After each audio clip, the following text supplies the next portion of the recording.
Tome su Biblia, por favor, así de pie, de pie, de pie, de pie, en reverencia a la palabra. Capítulo 25 del Evangelio de Mateo. Voy a hablar un mensaje que podemos decir un mensaje cardinal de la fe cristiana. Capítulo 25 del Evangelio de Mateo, la parábola de las 10 vírgenes. Leemos la palabra del Señor, Mateo capítulo 25, versículo número 1. Y dice así: entonces el reino de los cielos será semejante a 10 vírgenes que tomando sus lámparas salieron a recibir al esposo. 5 de ellas eran prudentes y 5 insensatas. Las insensatas, tomando sus lámparas, no tomaron consigo aceite, mas las prudentes tomaron aceite en sus vasijas juntamente con sus lámparas.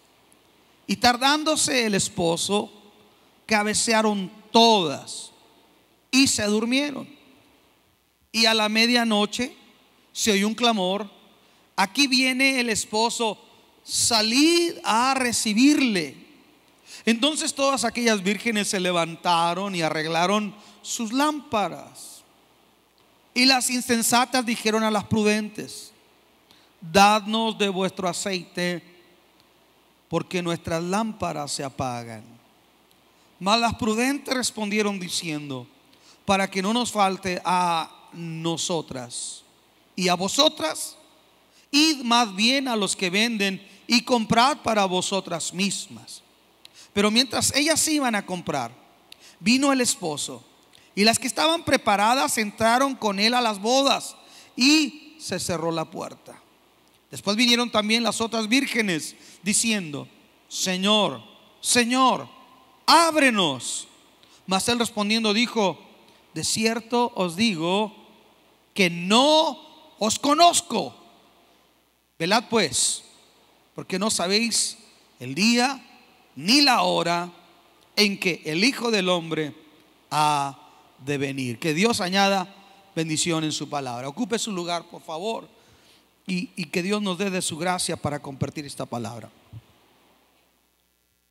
Amados, en la Biblia hay diferentes tipos de exponer la palabra. Hay lo que son los estudios bíblicos, muchas citas bíblicas. Hay los mensajes textuales, hay el mensaje textual temático, hay el mensaje expositivo. El más difícil de predicar en la Biblia es el mensaje expositivo. Hay quien dice que toda la Biblia se tiene que predicar expositivamente, pero déjeme le digo una cosa: no toda la gente lo puede hacer, y no toda la Biblia se puede predicar de manera expositiva. Por eso hay ciertos tipos de sermón que hay que ir por lo textual o por lo temático. Pero el día de hoy vamos a ver de manera expositiva. Si a usted le gusta estudiar la Biblia o el mensaje expositivo, este va a ser un mensaje expositivo, y tal vez nos tome 1 o 2 o a lo mejor 3 domingos para agotar lo que vamos a leer el día de hoy aquí. Pero al mismo tiempo que es algo expositivo, es una doctrina cardinal de la fe cristiana: la segunda venida del Señor, el arrebatamiento de su iglesia. Hay 3 tipos de mensajes que no se están considerando el día de hoy. Muy pocos están hablando. 1, la santidad, la consagración de la iglesia. 2, porque es impopular. 2, predicar sobre la condenación eterna y sobre el cielo. No se habla ese tema, la condenación eterna. No existe en la agenda de muchos movimientos hablar acerca del infierno, mucho menos hablar de la segunda venida del Señor. Mas sin embargo, esta es una doctrina cardinal de la fe cristiana. Cuando hablamos de una doctrina cardinal, estamos hablando de algo que es súper importante. Así que el día de hoy, con la ayuda del Señor, trataremos de exponer este tema. Comienzo diciéndole, Jesús usa parábolas para ilustrar verdades espirituales y usa verdades de la vida cotidiana, de los usos y costumbres de aquel tiempo del pueblo hebreo, para ilustrar una verdad fundamental. En este caso, él usa como una analogía para ilustrar los usos y costumbres con respecto a las bodas judías. Y comienza el Señor diciendo, porque en capítulo 24 de Mateo Jesús habla de todas las señales antes del fin, antes de su venida. Habla de las señales de su venida. Oires de guerras, rumores de guerras, falsos cristos, falsos profetas, terremotos, tempestades, tsunamis, la mentira reinando y muchas señales. Y la conclusión del capítulo 24 es el capítulo 25 con una parábola. Y lo primero que nos llama la atención, que Jesús comienza diciendo, porque entonces el reino de los cielos, es decir, la iglesia del Señor, será semejante a 10 vírgenes. Porque entonces el reino de los cielos será semejante a 10 vírgenes. La primera comparación que entra aquí es que son vírgenes la iglesia, es decir, pura, no ha conocido varón. La virgen en el contexto hebreo es una mujer que no ha tenido relación sexual con ningún hombre. Pero también es considerado el término virgen cuando esa mujer pura se conserva porque está comprometida o pedida en matrimonio.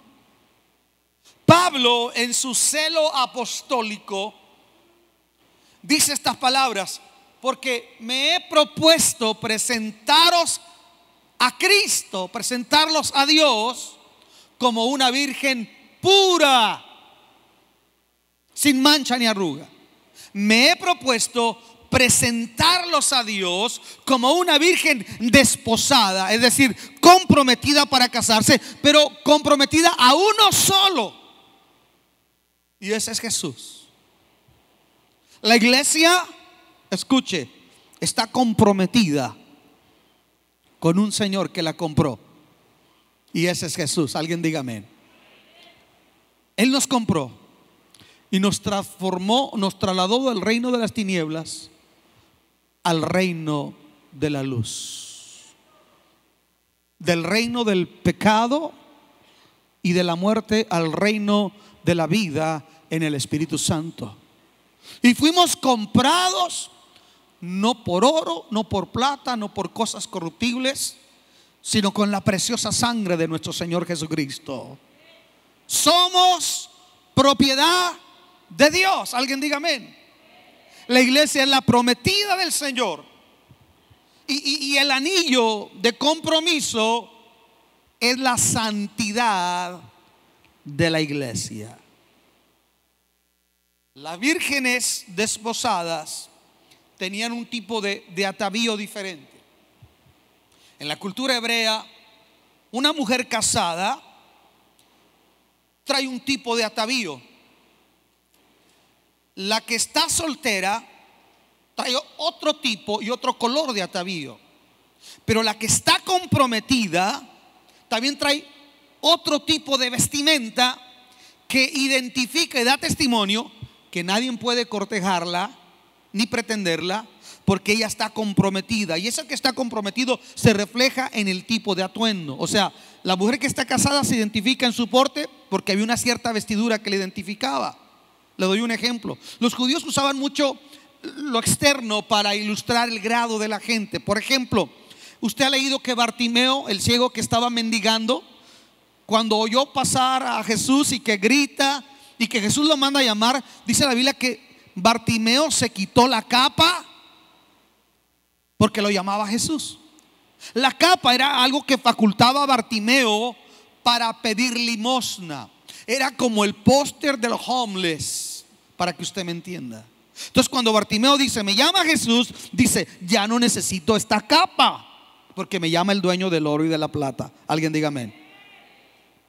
El leproso vestía con una vestidura especial que lo identificaba como leproso y que hacía sonar una campana. De igual manera, la doncella comprometida tenía un atavío que la identificaba como una virgen que se estaba guardando para cuando llegase el momento de contraer matrimonio con su amado. La iglesia es presentada como virgen pura que se debe a un solo Señor. Escuche, los tiempos pueden cambiar, pueden ir y venir modas, filosofías y corrientes teológicas, pero déjeme le digo una cosa: un distintivo del pueblo del Señor debe ser la pureza moral. Alguien diga ven. Debe ser la santidad. Debe ser una vida donde Jesús dijo: así alumbre vuestra luz delante de los hombres, y los hombres que vean vuestras buenas obras glorifiquen a vuestro Padre que está en los cielos. La gente no va a ser impactada porque mi camisa dice yo amo a Jesús, o porque el carro, mi auto tenga la defensa un engomado que diga I'm a born again Christian or Jesus is the Lord. No, lo que va a impactar al mundo, Jesús dijo: el árbol por sus frutos se va a conocer. Un árbol bueno no puede dar frutos malos. La higuera no puede dar espinas, ni las espinas pueden dar higos. El árbol por sus frutos se va a conocer. Y ahí donde habla de la pureza moral. Escuche, lo que nos da esa calidad y que da ese testimonio de que somos la virgen pura esperando a su amado, la santidad, el anillo de compromiso. Escuche, la pregunta es si hoy nosotros tenemos puesto ese anillo de compromiso de la santidad en nuestro diario vivir. El Señor dijo que la iglesia es luz del mundo y que es sal de la tierra. Aunque la sal es buena, escuche esto, aunque la sal es buena, agarre una cucharada de sal, no es grata. En mi boca traigo un caramelo de miel y limón para que me ayude con mi garganta. Pero yo encuentro que a veces a la gente, al mundo, no le queremos dar la sal que es la iglesia, queremos darle un caramelo. Aló. Porque queremos congraciarnos con el mundo, que el mundo se sienta bien. No vamos a tratar temas que le incomoden. Tenga un caramelo. Al final del día no hay que ser tan riguristas. Y la semana pasada predicaba que si la sal pierde su sabor, ¿qué? Escuche, la iglesia no es llamada a ser popular. La iglesia no es llamada a ser aceptada por elección dentro de un contexto democrático. No, señor. La iglesia es llamada a ser columna y baluarte de la verdad y levantar los principios y los valores de Dios. Alguien diga amén. No importa en la situación que vivamos, somos llamados a decir a través de una voz profética: así dice Jehová. Algunos movimientos evangélicos han entrado en división porque han llegado a enfrentarse con la agenda progresista. Y la agenda progresista está manejando, por ejemplo, la prostitución, legalizar la prostitución de niños en California. La agenda progresista comenzó por legalizar el aborto. La agenda progresista sacó a Dios y la oración de la escuela. La agenda progresista es lo que está trayendo los matrimonios del mismo sexo. Es la que está exigiendo baños para transgénero en las escuelas o en los centros de comercio. Escuche, esa es la agenda progresista. Y algunas iglesias están diciendo hay gente que tal vez tiene un gusto diferente sexual, pero ama a Dios. No puede ser eso posible. A otro perro con ese hueso. Dios hizo a Adán y Eva y no a Adán y a Esteban. Alguien diga amén.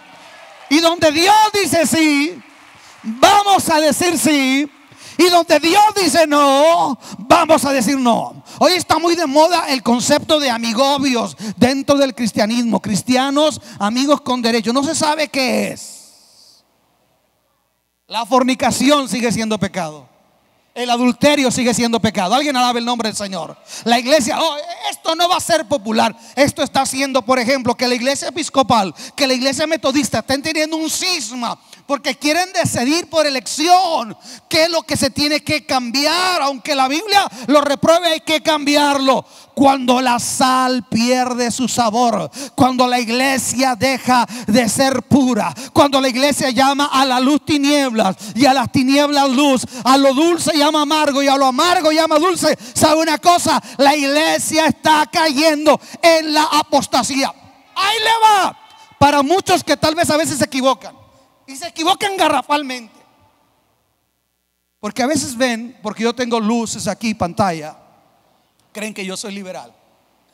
Usted no sabe con quién usted está hablando. Pastor, póngase de pie, por favor. Póngase de pie, mi pastor, el hermano Rivas. Vengo de un pastor conservador de la sana doctrina. Tal vez predico el mensaje en un contexto diferente con tecnología, pero el legado que aquel hombre me dio, ese mismo legado no le cambio una sola tilde de lo que fui instruido. No sé si me está entendiendo. Sed santos, dice el Señor, porque yo, Jehová, soy santo. Así es que si usted cree que porque no tengo un templo todo pintado de blanco y un letrero ahí con letras doradas que dice Jehová está en su santo templo y cállese toda la tierra, y porque no tengo a todos los hombres de un lado y a todas las mujeres de otro lado, yo no soy conservador, usted está equivocado. Yo soy conservador donde se tiene que ser conservador, y la iglesia tiene que ser pura.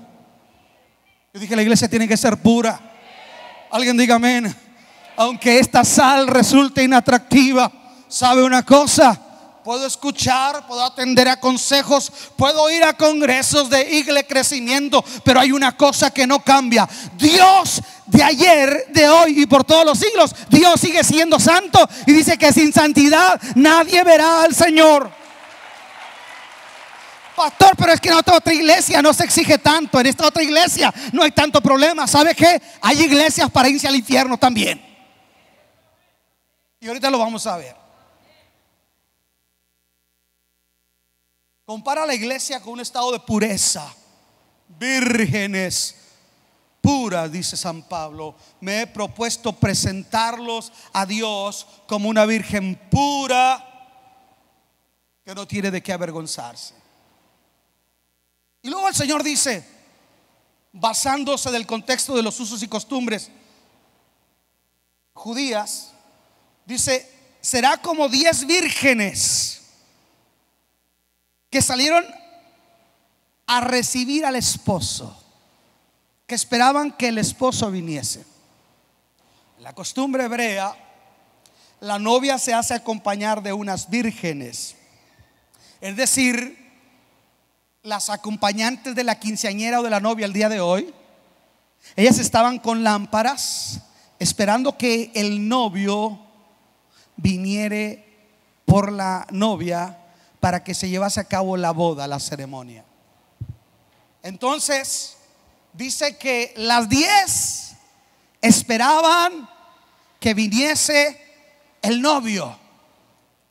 ¿Cuántos esperan la venida del Señor? ¿Cuántos saben que Cristo prometió regresar por su iglesia? Él le dijo a sus discípulos, San Juan capítulo 14 versículo 1 al 3: no se turbe vuestro corazón, ni tengáis miedo. En la casa de mi Padre muchas moradas hay. Voy pues a preparar un lugar para vosotros, y si me fuere, volveré otra vez y los tomaré a mí mismo, para que donde yo estoy también ustedes estén. Si me voy, regreso y los tomo a mí mismo. Cuando Jesús resucita, después de 40 días, les está dando un adoctrinamiento resucitado a los discípulos por 40 días. y 500 hermanos se reúnen el día que el Señor se levanta, se despide de ellos. Dice, y estando en el monte de los olivos, se empezó a levantar al cielo. Y de repente una nube le ocultó. Y yo creo que ellos lloraban. Se ha ido el maestro.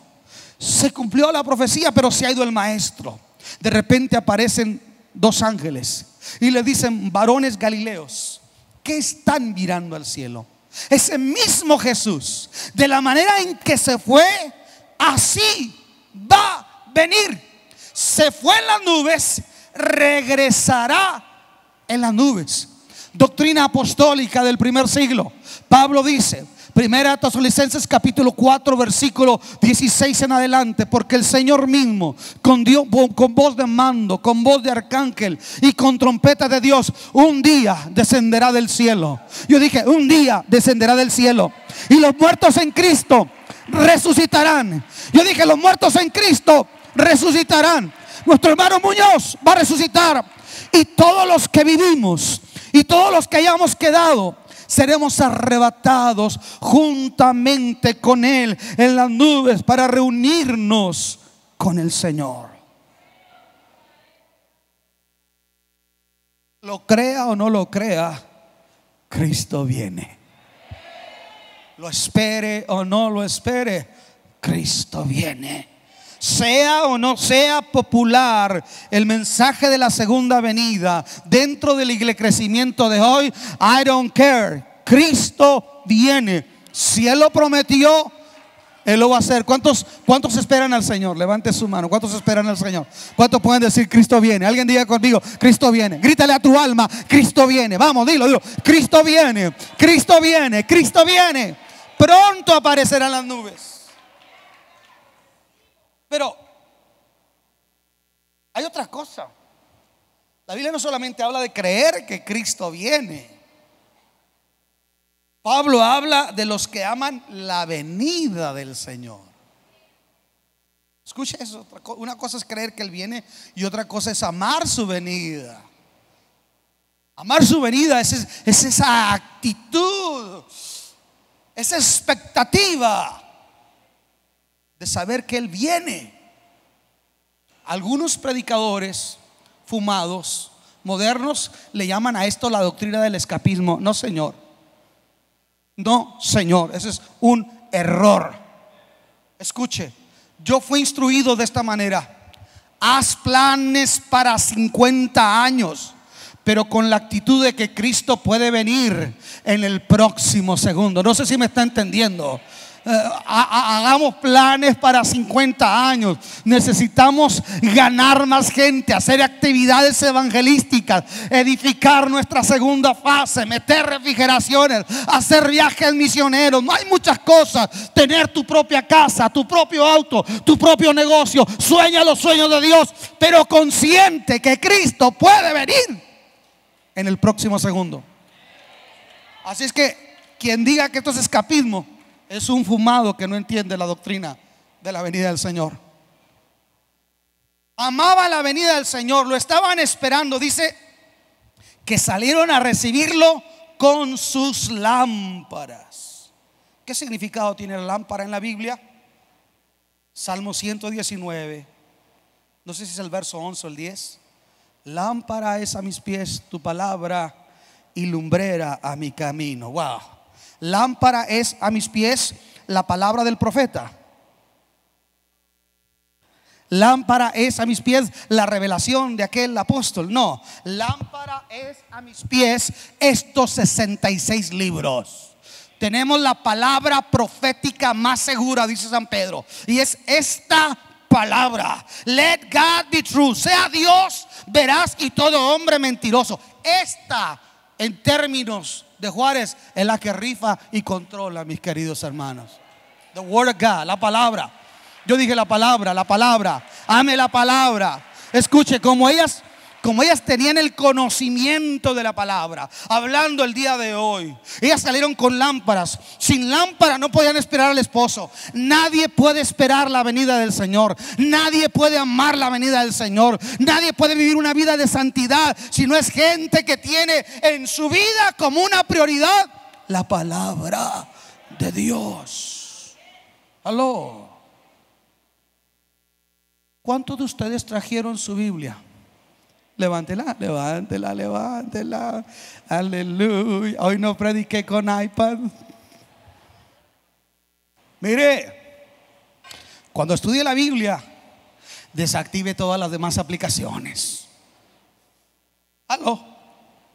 En el teléfono digo.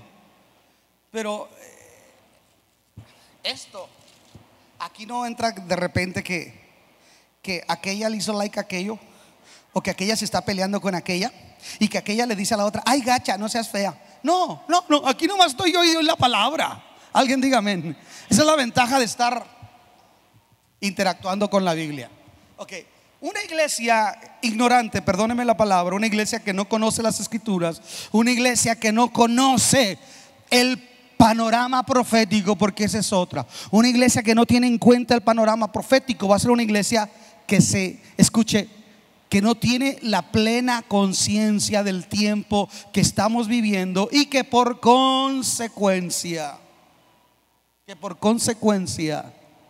Cristo está a punto de aparecer en las nubes. Tarea: busque el documental El Rabí que encontró a Jesús. Están ocurriendo señales tremendas de la venida del Señor en el mundo. Después de miles de años, vuelve a aparecer la vaca bermeja que se usaba para el sacrificio. Después de miles de años, vuelve a aparecer la oveja pinta que se usaba para el sacrificio. ¡Wow! En el Instituto del Templo en Jerusalén, todo está listo para construir el templo. Solamente que hay un problema. Ahí está la mezquita de Omar. Oiréis de guerras y rumores de guerras, terremotos. Cada vez la tierra está temblando más y con mayor frecuencia. No sé si me está entendiendo. Cada vez vamos a ver más cosas ocurriendo en el cambio climático. Cada vez vamos a oír guerras y rumores de guerras. Todo eso nos anuncia: Cristo viene. Pero si nosotros ignoramos eso, viviremos como si el Señor no viniera. Déjeme le digo, el problema de muchos de nosotros es nuestra ignorancia bíblica. Y se lo pongo así tan sencillo. El Señor dijo: mi pueblo pereció por falta de conocimiento. Muchos de ustedes creen que con venir y sentarse aquí el domingo y medio levantar las manos ya cumplieron. No, Señor, usted tiene que conocer la Biblia. Yo dije: usted tiene que conocer la palabra de Dios. Usted, para que se enamore de Dios, hay que conocerlo en la Biblia, en la experiencia personal. Señoras y señores, tomando sus lámparas, salieron a recibir al esposo. ¿Cómo está tu lámpara a todo esto? Antes traía Buda en el carro. Antes traía el fetiche en el carro. Hoy trae la Biblia hecha un chicharrón ahí. No la lee. O tomó muy literal donde dice: nunca guardarás esta palabra, y fue y la guardó pero debajo del colchón. No la lee. La iglesia que está vigilante es una iglesia que conoce la palabra del Señor. Mire, hay un rabino, ya murió, 108 años murió ese rabino. Nació en Irak, en Bagdad. Nació en el 1898, vivió todo el siglo pasado. Le tocó ver el reflorecimiento de Israel. Pero ese hombre era tan tremendo que era así como el equiparable de lo que es el Papa en el catolicismo, o Billy Graham en el cristianismo. Así era ese rabino en el judaísmo. Una autoridad moral. Este hombre tenía una lectura fotográfica. Podía ver una hoja, la leía y se la grababa. Así. Era un hombre con tremendos dones, una autoridad moral. Este hombre, unos años antes de morir, en la última fiesta del Yom Kippur, le dijo al pueblo hebreo: me he encontrado con el Mesías.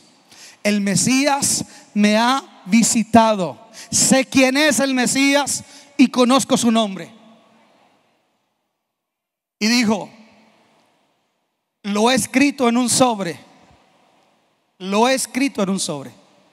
Solo hasta un año después de mi muerte quiero que se abra ese sobre y se revele el nombre del Mesías. Escuche, la máxima autoridad del judaísmo al año de muerto, abrieron el sobre y ¿sabe cuál era el nombre que aparecía ahí?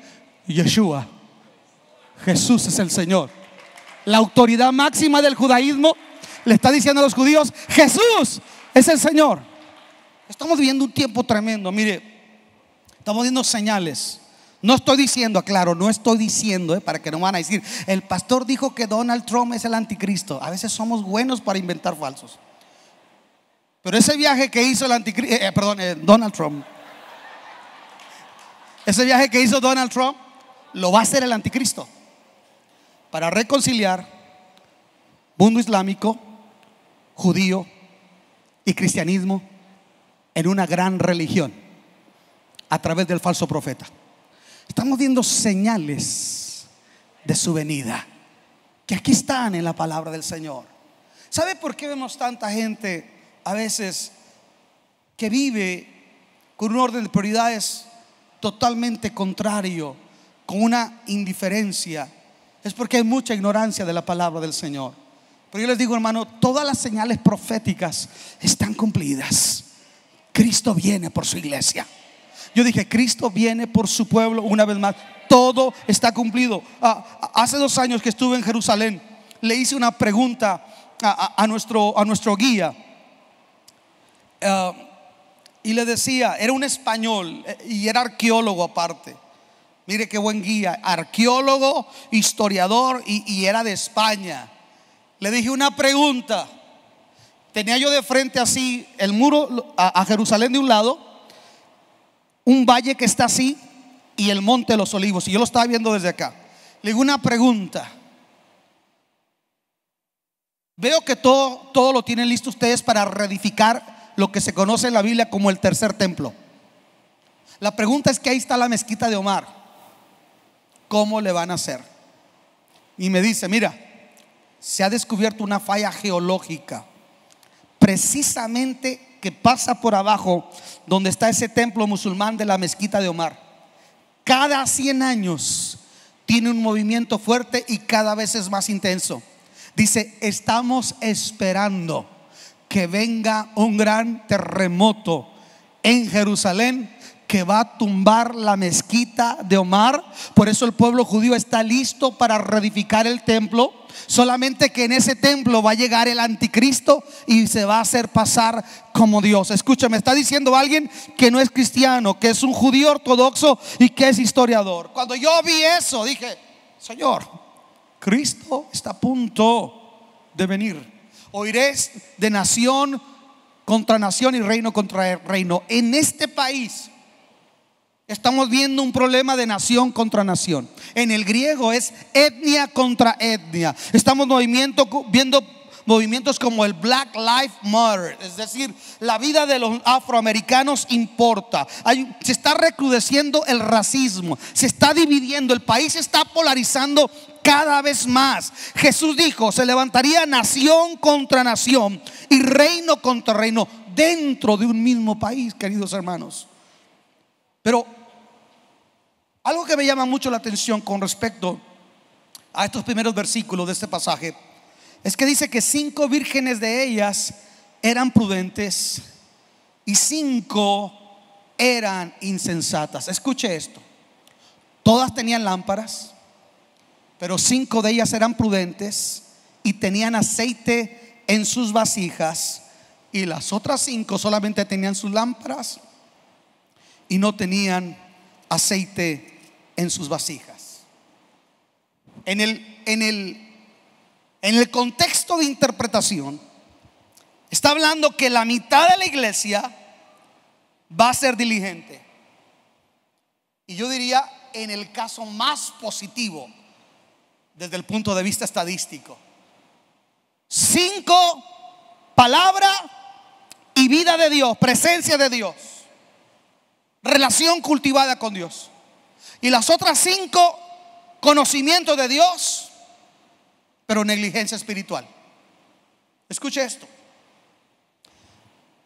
En mi teléfono tengo la aplicación YouVersion de la Biblia y puedo tener acceso a todas las versiones de la Biblia en español. y puedo tener acceso a todas las traducciones de la Biblia en cualquier lenguaje. Hoy, como nunca, tenemos acceso a la palabra de Dios. En 1990, la estadística decía que en los Estados Unidos había 4 Biblias por hogar. ¿Sabe cuántas tengo yo aquí? ¿Sabe cuántas hay en mi iPad? ¿Sabe cuántas hay en mi computadora? Aparte de las que tengo material, hoy tenemos Biblia como nunca. O sea, se ha cumplido esa profecía. Todos tenemos acceso a la Biblia como nunca. Mas, sin embargo, no necesariamente tenemos acceso a la vida espiritual. No por el hecho que usted cargue una Biblia quiere decir que usted viva vida espiritual. Está duro.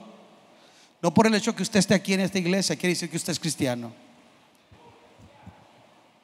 5 de ellas eran prudentes, 5 de ellas eran insensatas. La Biblia compara a esto en el panorama profético, hermanos. ¿Usted ha leído el Apocalipsis alguna vez?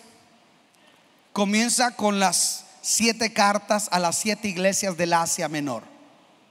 Ok. Cuando usted estudia la escatología, es decir, los eventos del porvenir en la Biblia, las profecías venideras, usted se da cuenta que esas 7 cartas, la condición de esas 7 iglesias, refleja 7 periodos de la existencia y de la condición de la iglesia de Cristo a través de los tiempos. Y hay 2 últimas iglesias que tienen un mensaje trascendental. Una es la iglesia de Filadelfia. La iglesia de Filadelfia podemos decir que es las 5 vírgenes prudentes. Quiero que vea conmigo, estaremos terminando ya. Apocalipsis capítulo 3, si es tan amable. Vamos a ver cómo Jesús se refiere a las vírgenes o a la iglesia prudente de los últimos tiempos. Alabado sea Jesús. Apocalipsis capítulo 3, versículo 7. Apocalipsis 3:7. Dice Jesús: escribe al ángel de la iglesia en Filadelfia. Esto dice el santo, el verdadero, el que tiene la llave de David, el que abre y ninguno cierra, y cierra y ninguno abre. Deténgase. El puro saludo que Jesús hizo para cada iglesia es para confrontar un espíritu imperante en el tiempo donde se encuentra esa iglesia. Jesús le está diciendo a la iglesia de hoy, en pocas palabras: te habla el que es verdadero en medio de una generación de mentira. Te habla el que es santo en medio de una generación adúltera y pecadora. Te habla aquel que todavía tiene riqueza para hacer que su iglesia avance. Por eso tiene la llave de David. Te habla aquel que puede abrir puertas que nadie puede cerrar. Le está hablando Dios a la iglesia fiel. Escuche esto. Y luego comienza a decir: yo conozco tus obras. He aquí he puesto delante de ti una puerta abierta, la cual nadie puede cerrar, porque aunque tienes poca fuerza, has guardado mi palabra y no has negado mi nombre. He aquí yo entrego de la sinagoga de Satanás a los que se dicen ser judíos y no lo son, sino que mienten.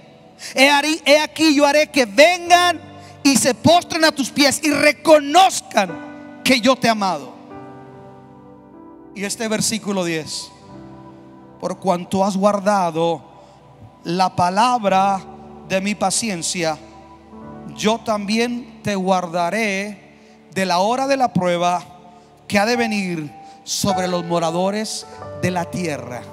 Esas son las 5 vírgenes prudentes. Esa es la iglesia fiel, que no solamente tenía la palabra, tenía la unción, tenía la presencia, tenía la vida de Dios. Dios era una prioridad en su vida. Eran amantes de Dios. Alguien diga amén. Anhelaban la vida del Espíritu. Déjeme le digo una cosa. Hoy la fidelidad a la iglesia, hoy la constancia espiritual puede ser considerada como religiosidad o fanatismo por el cristianismo mundano de hoy. Mas sin embargo Cristo dice: por cuanto has guardado la palabra de mi paciencia, wow, te has mantenido en lo que yo digo, dice el Señor, yo te voy a guardar de la gran tribulación, del anticristo, de las plagas del Apocalipsis, que han de venir para probar a los moradores de la tierra. En el griego, la palabra moradores de la tierra se dice katoikountas. Katoikountas no quiere describir pertenencia geográfica de una persona. Por ejemplo, Iván es de Aguadilla, él es de Puerto Rico. Usted es de La Laguna, usted es de Torreón. Eso es geográfico.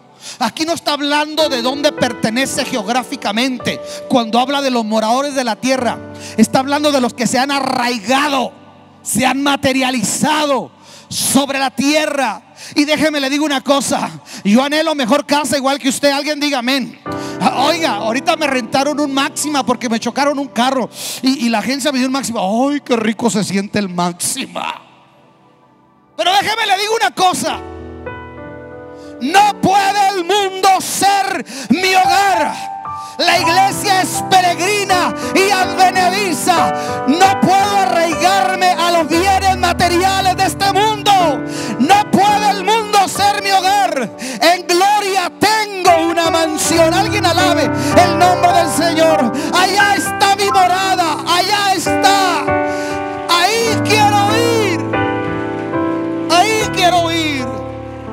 El juicio de la gran tribulación es para los que se han arraigado sobre las cosas materiales de la tierra. Jesús dijo: no se hagan tesoros en la tierra, donde la polilla y el orín corrompen, donde el ladrón puede hurtar. Háganse tesoros allá en el cielo. Alabado sea su nombre. La iglesia hoy atesora de este mundo. La iglesia hoy traspasa la gloria de Dios por lo de este mundo. La iglesia hoy deja colgado un servicio por cualquier baratija y queremos irnos en el rapto y queremos hablar que somos santos. Yo le dije que me ayudara porque Dios tenía tiempo inquietándome a predicar este mensaje. Y estoy muy consciente que al terminar hay gente que va a decir: jamás vuelvo a entrar ahí, me voy allá donde nadie me dice nada. ¿Sabe una cosa? Si se quedaran 5, yo y Dios somos mayoría. Yo y Dios somos mayoría. Y no me jacto de esto, pero le digo una cosa con tristeza: este mensaje jamás lo escucharás en unas iglesias aquí en El Paso.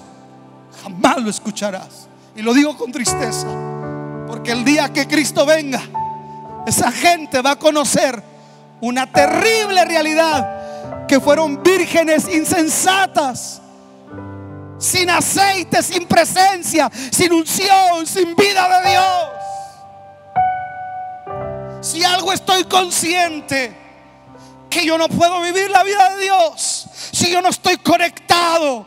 Soy tan pecador como tú, soy tan tendido a lo malo como tú. Simplemente Dios me llamó a pastorear, pero yo necesito la vida del Espíritu, la unción del Espíritu Santo, el aceite.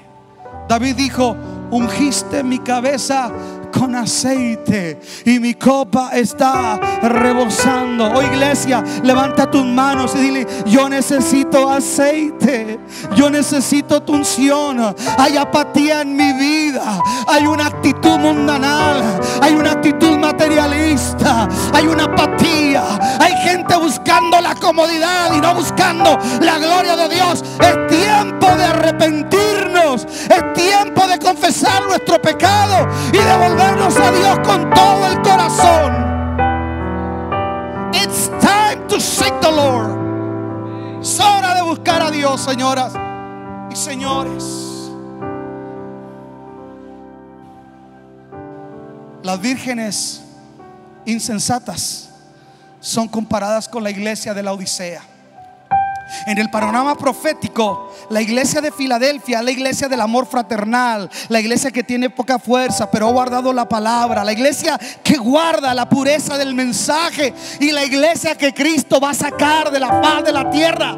Esa es la iglesia, escuche, esa es la iglesia que Cristo le dice: yo te guardaré de la hora de la prueba. No dice te guardaré en la hora, sino que dice te guardaré de la hora de la prueba. Pero hay una última iglesia, que es la iglesia de la Odisea. Vea conmigo lo que dice Apocalipsis capítulo 3 versículo 14. Escribe al ángel de la iglesia en la Odisea, la última iglesia del periodo de la existencia de la iglesia sobre la faz de la tierra. He aquí el amén, el testigo fiel y verdadero, el principio de la creación de Dios, dice esto: yo conozco tus obras, que ni eres frío ni caliente. Ojalá fueses frío o caliente, pero por cuanto eres tibio y no frío ni caliente, te vomitaré de mi boca. Porque tú dices: yo soy rico y me he enriquecido, y de ninguna cosa tengo necesidad, y no sabes que tú eres un desventurado, miserable, pobre, ciego y desnudo. Por tanto, yo te aconsejo que de mí compres oro refinado en fuego, para que seas rico, y vestiduras blancas para vestirte, y que no se descubra la vergüenza de tu desnudez. Unge tus ojos con colirio para que veas. Yo reprendo y castigo a todos los que amo.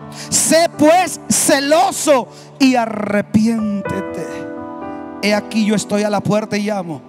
Si alguno oye mi voz y abre la puerta, entraré a él, cenaré con él y él cenará conmigo. Históricamente, la iglesia de la Odisea era una provincia del Imperio Romano que tenía tanto poder económico. Una vez fue devastada por un terremoto y Roma envió recursos federales del imperio para reconstruir la ciudad de la Odisea. Pero la Odisea era tan rica que la segunda vez que hubo otro terremoto y fue devastada, la Odisea le dijo a Roma, al imperio romano: no te necesito tu ayuda, soy rica y me he enriquecido. La Odisea tenía los mejores hospitales de aquel tiempo. Era famosa por vender el colirio, por tratamientos médicos. El Houston de aquel tiempo era la Odisea en cuanto a cura de enfermedades. Pero había un problema con la iglesia de la Odisea, con la ciudad de la Odisea. Tenía dos vertientes de agua: una de las montañas que bajaba agua fría del deshielo, y otra de aguas termales que en un determinado momento se juntaban. Cuando esas aguas se juntaban, eran tibias, no eran aptas para el consumo, no sabían a nada, era algo despreciable. Dios les habla en sus terrenos, en lo que Él entiende, porque Dios te habla en lo que tú entiendes. Y les dicen: señores, ustedes dicen que son ricos, es cierto, hoy tienen más de lo que antes no tenían, hoy hay cosas que no te faltan, pero dice el Señor: sin embargo, eres miserable, eres pobre espiritualmente, eres ciega, eres desnuda. Cubre tu desnudez. Wow, eso está fuerte. Ustedes no toman del agua tibia que hay en la Odisea. Van y toman del agua fría, o van y toman de la caliente, pero no toman de la tibia. Ustedes mismos vomitan esa agua porque quieren que yo acepte un cristianismo que ni es frío ni es caliente. ¿Por qué esperan la bendición de Dios con una actitud mundana, terrenal y apartada de Dios, superficial? ¿Por qué esperan irse en el rapto, a escapar de la ira venidera, cuando ustedes tienen una vida de pecado, una vida parcial, que yo he jurado por mi nombre: los vomitaré de mi boca? Solamente llevo 2 versículos de esa parábola. Algo que me lo leo y me da miedo, me da temor, es lo último que Jesús le dice a la Odisea. Sé pues celosa y arrepiéntete. Mira de dónde has caído. Y luego le dice estas palabras. Escuche. Para que usted entienda estas últimas palabras, tengo que hablarle de lo primero que le dijo a la iglesia de Éfeso. Yo me paseo en medio de los 7 candeleros. Es decir, yo estoy en medio de las 7 iglesias. Cuando mi pueblo me alaba y yo me paseo en medio de ellos. Alguien diga amén. Cuando mi pueblo se humilla, yo habitaré en medio de ellos. Alguien alabe la gloria de Dios. Cuando mi pueblo guarda mis mandamientos, yo me pasearé en medio de ellos. Sin embargo, a esta iglesia le dice: he aquí, ya no estoy adentro, ya no estoy en el lobby, ya estoy en la puerta de tu vida. He aquí, estoy a la puerta, pero te amo tanto que te estoy llamando. Deja tu pecado, déjame entrar, te estoy llamando, ábreme, estoy a la puerta. Nosotros usamos ese versículo para hablarle al inconverso, pero ese versículo Jesús le está hablando a la iglesia. Me botaron fuera, me sacaron de sus prioridades, me sacaron de su liturgia, cantan para ustedes. Oh my goodness. Por eso yo le decía al Señor: ayúdame a predicar esto. Iglesia, podemos estar aquí y podemos estar tan perdidos como el diablo. Podemos tener una Biblia y tu hogar, tu matrimonio va a la condenación, porque hemos dejado a Jesús por una actitud tibia y mundana de las vírgenes insensatas que solamente tenían conocimiento, pero no tenían consagración, no tenían búsqueda. ¡Oh Dios! ¡Oh Dios! ¡Oh Dios! Póngase de pie.